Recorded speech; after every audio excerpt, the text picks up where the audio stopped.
Welcome to Fully Charged with Kendall and Sheila Qualls. Well, with the start of the school year just around the corner, today we're talking about school choice and why parents ought to have the right to decide where their children go to school. School choice is really a hot button issue right now. Well, it absolutely is. And if it's not for you, it should be. You know, you think about all the things that's going on in our schools. We have declining performance. They're interjecting this critical race theory, which they're not calling critical race theory, all at the expense of our children. So I think this is really the most important time for us to really kind of make these decisions about the future of our kids and their education. One thing we do is we try to educate people on critical race theory and what it is and why it will never, ever work. And critical race theory actually comes from critical theory, which comes straight from a Marxist ideology. And that was really a class warfare type of thing. It wasn't really about race. So when critical race theory, or when critical theory actually came to the United States, I think it was in the 20s or in the 30s, they quickly saw that Marxism was not going to work in America. So they had to find some way to make it seem relevant. So they inserted the little emotionally charged word race, and critical theory morphed into critical race theory. And basically it just says, everything is about race. Your skin color is the most important thing about you. And if you're white, you're a racist. If you're black, you're a victim. There's no room for any flexibility or grace. Well, you're absolutely right. And for all of us who may not remember the true definition of a theory, it's really not based on fact. It's an assumption. And literally, they are experimenting with our kids in school, experimenting with their future at the expense of I would call academic excellence. And we see that in the results of our test scores. But if you think we're just making this up or we're exaggerating, hey, just listen to this video from someone that used to be a school administrator in the public school system here in Minnesota. Race just became this buzzword. We were always talking about it constantly, and it was like, well, how do the black kids feel? How do the white kids feel? Rather than how does Johnny feel? Or how does Susie feel? There's this idea that your race generally defines you. And I don't agree with that. Especially being a Christian, I think that my identity comes from Christ. I truly believe that there is a battle. There's a battle for our children's hearts, for their minds. So this woman actually quit her job over this issue. They don't call it critical race theory. They may call it social emotional learning, equity, all different names, but it's still the same agenda. And it's dividing our kids, defining them by race or certain groups as the defining factor. That never used to be the agenda in our schools. Yeah. And they're changing the social contract. And so here's the scenario for us. Here's what we have to just really understand. These are your children. This is their future, and this is their basically academic future. And really, parents need to take an active involvement in it. What they're really doing is revising history. They're making up a story that is absolutely not true. And we're not saying that there aren't racist people in the country. We're not saying that we didn't have slavery or segregation. All of those things were true. But what is happening in our society today is not going to be solved by critical race theory. And in fact, they know it's not going to be solved by critical race theory. Here's a scenario for, our viewers, the people that follow us, and we've said this all the time, right? The country used to be systemically racist. Our parents were both products of the segregated South. I tell people all the time, our parents would have loved to have grown up in the America we grew up in. The issues that we face today, the disparities, the racial disparities, are not caused by systemic racism. They're caused by the absence of two-parent families. We have two-parent privilege in this country, not white privilege. However, the nuclear family is not even on the agenda for these people on the left. Yeah, really the battleground is really our children.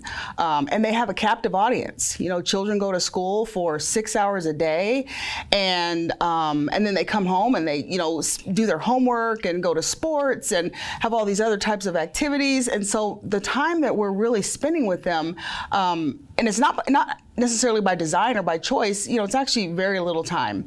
So we really need to be concerned about language, because that's how you make this whole thing work, this whole critical race theory thing work, and you make it march forward, is the language. Because when you control the language, you control the culture. And when you control the language, you actually control what people think. And so they have our children, and they're controlling the language, they're controlling what they think. And once you get the kids, you win. You win. Well, absolutely. In fact, I just wrote an article recently that was published in the Federalist. And aren't you proud? I am very proud. Oh, thank you. Anyway, I just wrote an article that was published in the Federalist on this topic. And really that our schools have become a cesspool of wokeness at the expense of academic excellence.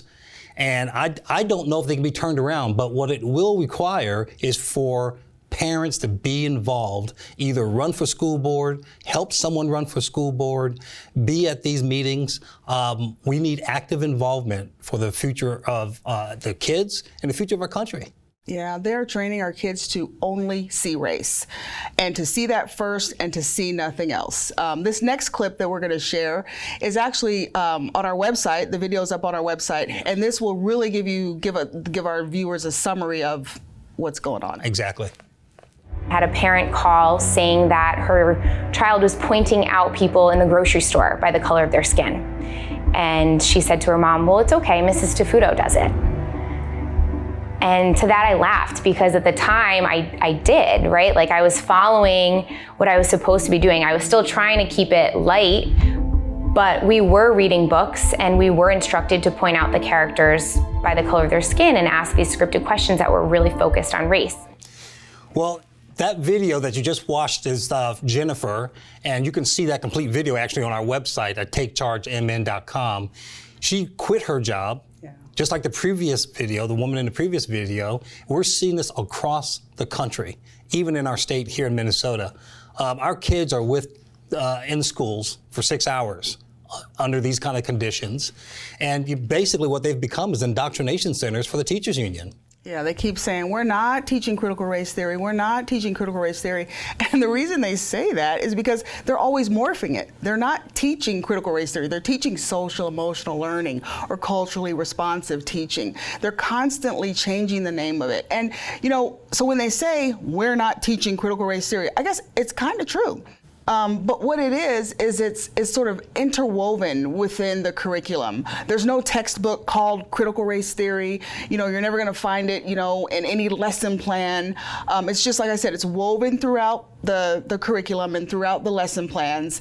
And, Well, just like Jennifer said in the complete video, they spent days of training around this. So it's integrated into the training of the teachers. So it's not actually in the curriculum. It doesn't need to be, because they really have retrained the teachers on what their roles are. And then, again, this is why you're seeing so many veteran teachers quitting, and many of them that are eligible retiring early. Yeah, there are just so many well-meaning white people, who think that they're doing a good thing by, getting on board with critical race theory. And I understand that. We raise our kids to be compassionate. We raise them to, care about people who are less fortunate than they are. So the progressives really prey on that emotional part of that. Right. But people need to know that this is not a new civil rights movement. It has nothing to do with equality and everything to do with equity, which means equal outcomes. So that means, no matter whether you're qualified or not, we need to have 2 black kids, 2 white kids, 2 Asian kids, 2, whatever kids.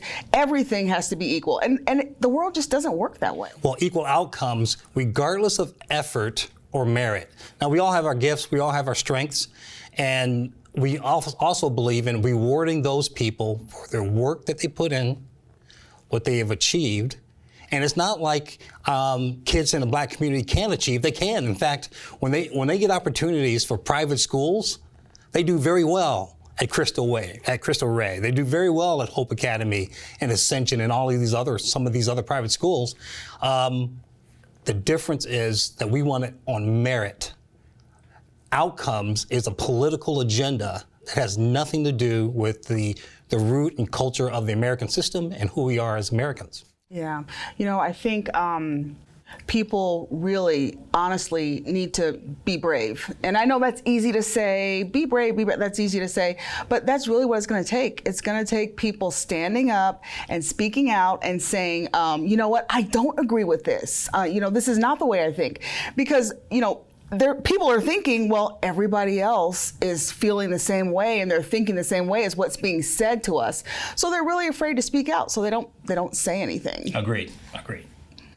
Sometimes when I speak, after, we have a Q&A, yeah. And usually it's the people who are pro critical race theory who speak up and start challenging, and so when everyone leaves, every single time, 100% of the times, someone comes up to me and says, you know what, I really agree with everything that you said, but I was afraid to say something. Well, it's usually more than just one person that comes up and says that. Yeah, absolutely. And, and I feel like, you know what, then speak out, right. Don't leave your friends hanging. I mean, don't just leave them out there. They're speaking out and, they're counting on other people to, support them. Well, because here's the dirty little secret. There's a lot more of us that believe in what is right than those people that are pushing this agenda. They're counting on us to sit down and be quiet. Absolutely.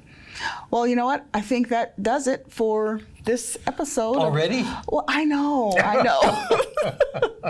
Yeah, it's time to go bye-bye. Okay. Thank you for joining us. And again, that's it for this episode. Please subscribe on Apple Podcast, follow us on Spotify or any other podcast platform. And if you like what you see, please give us a 5-star rating. All right. Well, guys, if you want to find out more about Take Charge, go to our website at takechargemn.com. That's takechargemikenovember.com. And if you like it, if you support what we believe in, go ahead and go to our donation page and contribute to our site, contribute to our organization, and we appreciate it. And thank you for joining us. We'll see you next time.